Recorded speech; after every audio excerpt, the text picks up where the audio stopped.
So நம்ம இப்ப என்ன பார்க்க போறோம்னா இதுக்கு முன்னாடி வந்து ஏசி ஜெனரேட்டர்னா என்ன, அதுல என்னென்னலாம் கனெக்ட் ஆயிருக்கும், பிரின்சிபல் அண்ட் ஒர்க்கிங் மட்டும் தான் பார்த்தோம். இப்போ வந்து ஏசி ஜெனரேட்டர் ஒர்க் ஆன பிறகு சிங்கிள் ஃபேஸ் நமக்கு வந்து வீட்டு கனெக்ஷன் எல்லாம் வந்து சிங்கிள் ஃபேஸ் ஏசி. இப்போ நம்ம பார்க்க போறது வந்து single phase AC generator. Single phase AC generator எந்த மாதிரியான ரொட்டேஷன் நடக்குது, ரொட்டேஷன்ல எப்படி ஃபேஸ் ஆங்கிள் கிரியேட் ஆகுது, ஃபேஸ் ஆங்கிள் எப்படி 3 ஃபேஸா கன்வெர்ட் ஆகுது.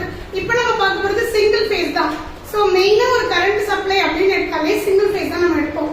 ஒரு சின்ன வீடுனா அதுக்கு எவ்வளவு எக்யூப்மெண்ட், இந்த சிங்கிள் ஃபேஸும் 3 ஃபேஸும் தீர்மானிக்கிறது வந்து நம்ம வீட்ல இருக்க ஆப்ஜெக்ட் தான். இந்த வீட்ல வந்து குட்டி குட்டி ஆப்ஜெக்ட் இருக்கு, ஃபேன், வெறும் லைட், இவ்வளவுதான். கொஞ்சம் சின்ன பொருள் மிக்ஸி அப்படின்னா நம்ம சிங்கிள் ஃபேஸா எடுத்துக்கலாம். இதே வந்து fridge, washing machine, heavy load ஆப்ஜெக்ட்ஸ்லாம் எங்க வீட்ல நிறைய இருக்கு. எங்க வீட்ல 5 ஏசி இருக்கு. எங்க வீட்ல நிறைய திங்ஸ் இருக்குன்னா நீங்க 3 ஃபேஸ் தான் ஆப்ஷன் எடுக்கணும். சிங்கிள் ஃபேஸ் வச்சு ஓட்டவே கூடாது. அது ஏன் அப்படி ஆகுது, அப்ப சிங்கிள் ஃபேஸ்னா அதை எப்படி கணக்கு எடுக்கிறாங்க அப்படிங்கறத வந்து பார்க்கணும். So due to certain circumstances கொஞ்சம் நாய்ஸ் அதிகமா இருக்கு. ஸோ கைண்ட்லி பேர். ஸோ இப்போ வந்து நம்ம என்ன பார்க்க போறோம்னா இனிஷியலா வந்து இந்த ஷாஃப்ட் இப்படிதான் இருக்கு. இனிஷியலா சவுத் போல் நார்த் போல் இப்படி இருக்கு. இப்போ அதை ரொட்டேட் ஆகும்போது எப்படிலாம் சேஞ்சஸ் நடக்குது. ஸோ ஃபர்ஸ்ட் வந்து இந்த லூப் வந்து 0 டிகிரில இருக்கு. ஃபர்ஸ்ட் வந்து இந்த லூப் வந்து ஒமேகா டி இருக்கு. ஒமேகா டின்றது வந்து ஆங்குலர் வெலாசிட்டி. ஆங்குலர் ஒரு ஆங்கிளுக்கு சுத்துது. ஃபர்ஸ்ட் இந்த ஆங்கிள் வந்து எந்த டைரக்ஷன்ல இருக்குன்னா லெஃப்ட் சைடு நோக்கி இருக்கு.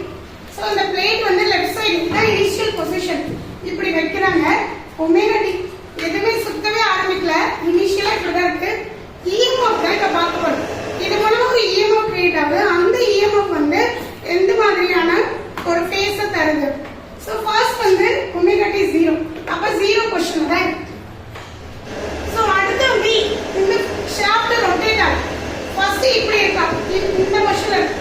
அடுத்து ஷாஃப்ட் இந்த பொசிஷன்ல இருக்கு, 90 டிகிரில இருக்கு. ஷாஃப்ட் இப்போ வந்து இந்த டிகிரில இருக்கு, 90 டிகிரி. அப்ப இதுதான் வந்து கரண்ட் இன்க்ரீஸ் ஆக ஆரம்பிக்கும். சோ இது 90 அச்சீவ் பண்றதுக்கு கிராஜுவலா இன்க்ரீஸ் ஆகும். கிராஜுவலா இன்க்ரீஸ் ஆகி at 90 டிகிரி இருந்து பீக்குக்கு வருது. சோ பீக்குக்கு வரனால இங்க வந்து மேல போயிடுச்சு. at 90 டிகிரி தீட்டா 90 இருக்கும்போது இது வந்து it begins to peak. So அடுத்து 90 ல இருந்து 180 வரும்போது இது வந்து டிக்ரீஸ் ஆயிட்டே வருது. இந்த EMF வந்து டிக்ரீஸ் ஆயிட்டே வரும். ஏன்னா இது எந்த ஆங்கிள் நோக்கி போகுதுன்னா 180. whenever it is flat, இப்போ இந்த சைடு இருந்துச்சுல, ஃபர்ஸ்ட் அடுத்து இந்த சைடு, அடுத்து இந்த சைடு, ரைட் சைடுல போய் ஃபிளாட். ரைட் சைடுல ஃபிளாட் ஆகும்போது இதுக்கு EMF ஜெனரேட் ஆகுது. it becomes 0. பாத்தீங்களா, 0 பொசிஷன் வந்துருச்சு. அடுத்தது வந்து இந்த ரைட் சைடுல இருந்து கீழே போகுது. மேல இருந்து ரைட் சைடுல இருந்து கீழே. இப்போ கீழ டைரக்ஷன் நோக்கி போகுது. அப்ப இது பாசிட்டிவ்ல வராது, நெகட்டிவ்ல ஃபேஸ் ரியாக்ட் ஆகும்.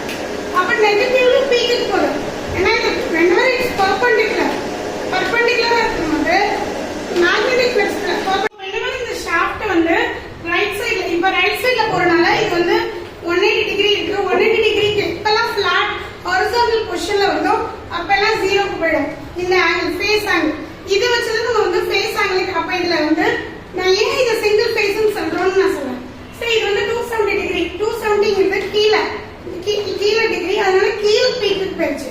ஆனா எப்பெல்லாம் செங்குத்தா இருக்கோ, பர்பெண்டிகுலரா இருக்கோ, அப்பதான் இது வந்து ஆங்கிளை கிரியேட் பண்ணும். சோ அப்பதான் இது வந்து பீக் போகும். சோ அடுத்து இப்ப இது வந்து 360 டிகிரி லெஃப்ட் சைடுல மறுபடியும் ஒரிஜினல் பொசிஷனுக்கே வந்துச்சா, 0க்கே வந்துச்சு. அதனால 360ல போய் முடிஞ்சிச்சு. சோ இப்படி ஒரு கம்ப்ளீட் சைக்கிள் மேல போகி கீழே வந்து இதுதான் ஒரு கம்ப்ளீட் சைக்கிள். 0ல இருந்து 360 டிகிரி இந்த ஒரு கம்ப்ளீட் சைக்கிள் போறதுக்கு 0, 90, 180, 270, 360 இந்த எல்லா ஃபேஸ்மே போய் ஒரு கம்ப்ளீட் சைக்கிளுக்கு இவ்ளோ ஆகுறனாலதான் இதுக்கு பேரு சிங்கிள் ஃபேஸ். சோ இது ரொம்ப ஸ்லோவான ப்ராசஸ். ஒரு ஃபுல் அது ஹாரிசான்டல் பொசிஷன்ல வரும்போது வெர்டிகலா ஹாரிசான்டலுக்கு 0, வெர்டிகலா இருக்கும்போது 90, கீழே 270 வரும்.